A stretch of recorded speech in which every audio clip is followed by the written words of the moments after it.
PVR INOX આ સ્ટોકમાં આજે એક ધુરંધર એક્શન જોવા મળી રહી છે. એક તો બ્લોકબસ્ટર કલેક્શન આવ્યું છે ધુરંધર મૂવી બાદ, એટલે એ તો એક કંપની માટે અહીંયાથી પોઝિટિવ છે. પરંતુ શનિવારે આ કંપનીએ 5 નવા સ્ક્રીન્સ જે છે ઇન ઓર્બિટ સાયબરાબાદમાં ખોલ્યા છે. એટલે હૈદરાબાદનું એક આ જે એરિયા છે હાઈટેક આઈટી હબ છે.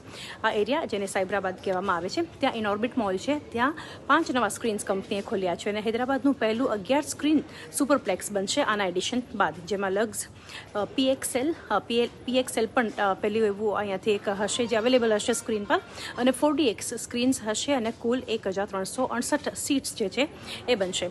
બ્લોકબસ્ટર કલેક્શન જે અહીંયાથી જોવા મળ્યું છે ધુરંધર મૂવીનું, એની એક અસર છે. પરંતુ જે એક નવા એડિશન અહીંયાથી જે કંપનીએ કર્યું છે, હવે આના પછી કંપનીના ભારત અને શ્રીલંકામાં આ બધું એડિશન કરીએ તો 1772 સ્ક્રીન્સ છે પીવીઆર આઇનોક્સના, 355 પ્રોપર્ટીઝ છે અને 111 સિટીઝમાં પ્રેઝન્સ છે પીવીઆર આઇનોક્સની. અને આજે જોઈ રહ્યા છે ગેપ અપ ઓપનિંગ તો થયું જ છે, પરંતુ સતત ઓપનિંગ લેવલથી સ્ટોક મજબૂતી તરફ આગળ વધતું જોઈ રહ્યા છે પીવીઆર આઇનોક્સ.